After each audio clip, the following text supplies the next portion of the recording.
meramaikan masjid, memberikan pengisian masjid, kita tidak memberi makna yang besar. Jika kita ada bangunan zakat yang cantik tapi kita gagal membahagikan zakat, kita gagal.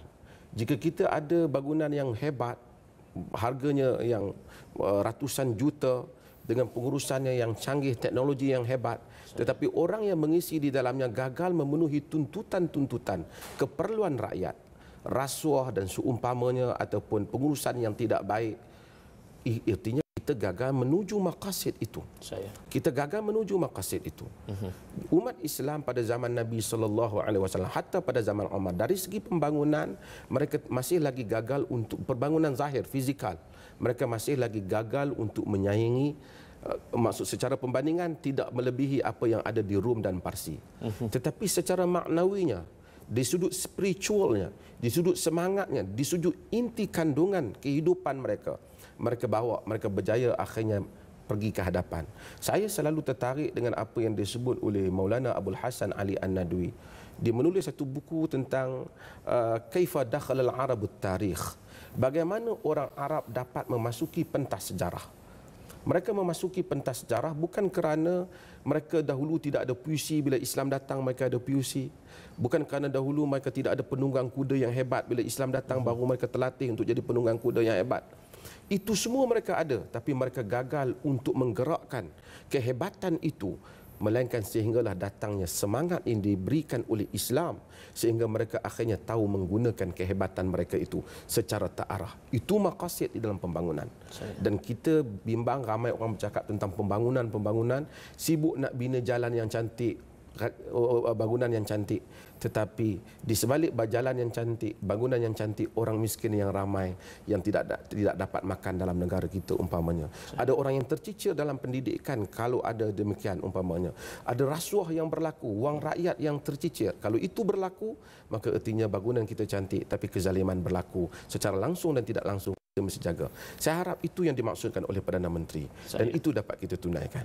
Dr. Zahrudin, kenapa bila sebut negara-negara Islam, negara-negara ini perintah oleh umat Islam, persepsi rasuahnya tinggi?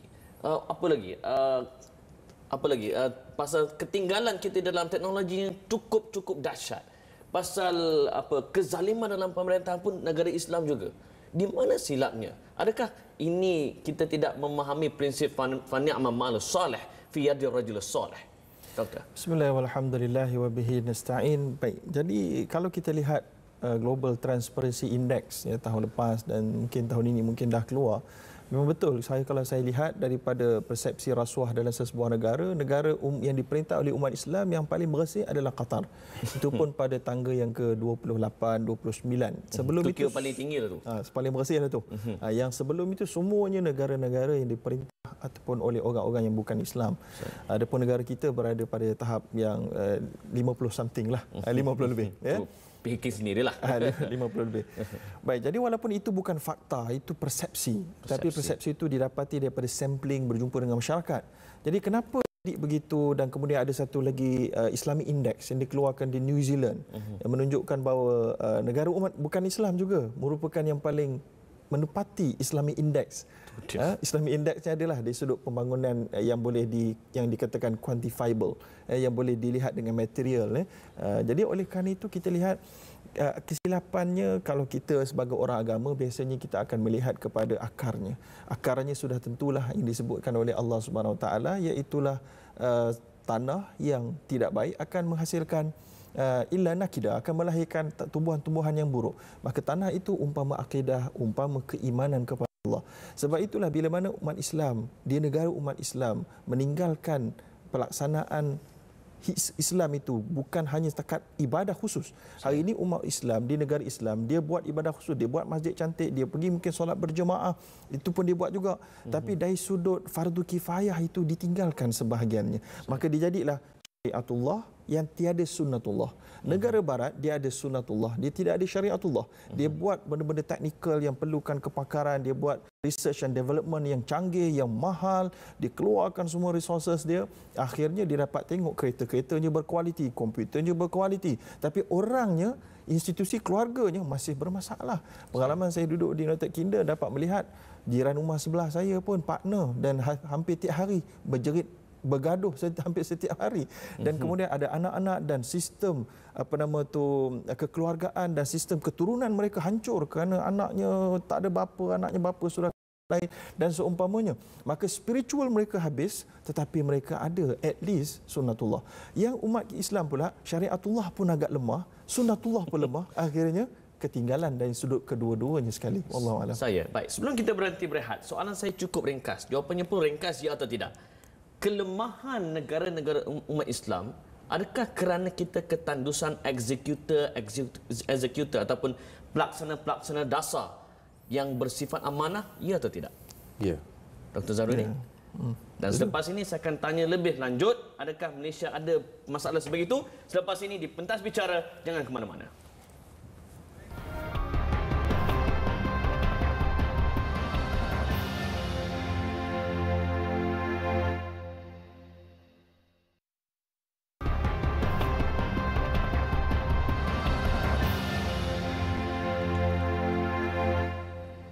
Kembali di Pentas Bicara, para penonton, apabila kita nak membangunkan negara, sifat amanah itu penting. Seperti mana ayat Allah yang Dr. Asri sering nyatakan, inna khairum man istajarta al-qawiyul amin. Maknanya, perangai lebay saja tak cukup, kan? Kita kena ada skill, dan skill saja tak cukup, kena ada amanah. Dan Dr. Asri, soal amanah satu hal, dan ada soalan dari penonton. Mereka bertanya, adakah Islam dapat dimartabatkan atau dibangunkan dengan perubahan politik?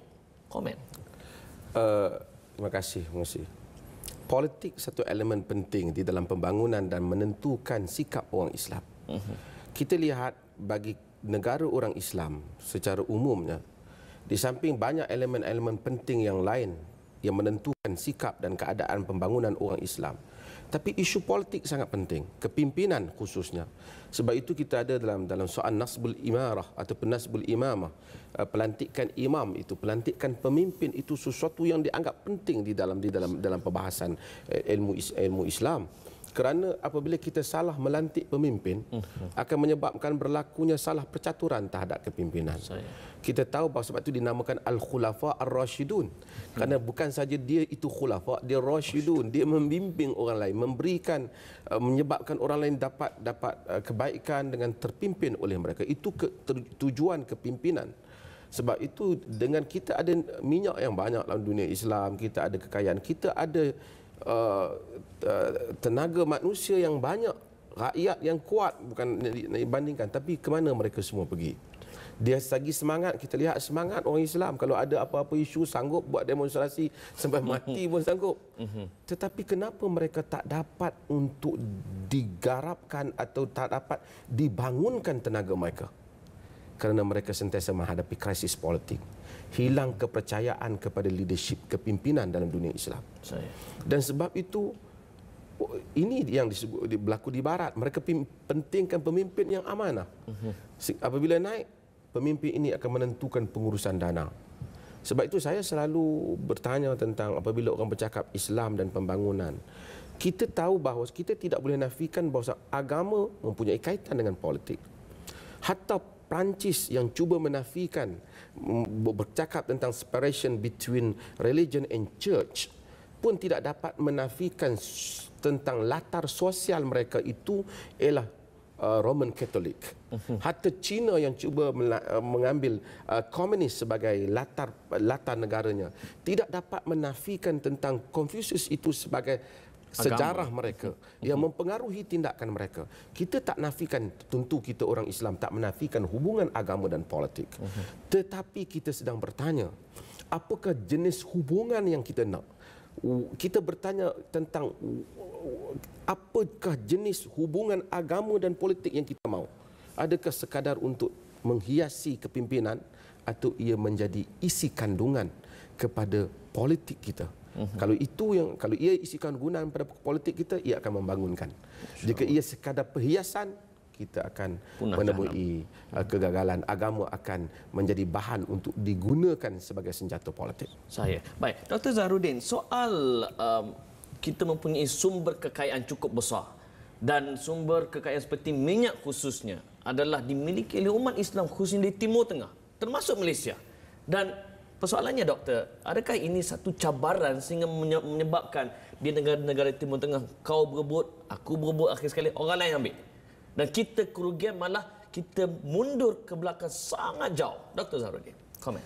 Bismillahirrahmanirrahim. Yang pertama memang ujian Allah Subhanahu Wa Taala dia datang dalam perkara yang buruk dan baik. Walanabluukum bisyarri wal khairi fitnatan wa ilaina turja'un. Dan kami pasti akan uji kamu dengan yang buruk dan yang baik dan kamu semua akan dikembalikan kepada kami. Lalu oleh kerana itu Allah telah pun mendatangkan bala bencana mungkin dari sudut Mother Nature yang disebut dalam bahasa Inggeris kepada beberapa tempat dan beberapa tempat lain yang tidak mengenainya. Maka semua itu adalah cabaran. Dan ada tempat yang tak ada hasil langsung, ada negara yang tidak ada hasil galian sama sekali, ada tempat yang mempunyainya. Dan kita dapat lihat negara-negara umat Islam kebanyakannya mempunyai hasil ini. Dan mereka lah yang sering teruji dengannya. Ada kala mereka menjualnya kepada mereka mungkin menjual negara mereka kerana mempunyai harta tersebut.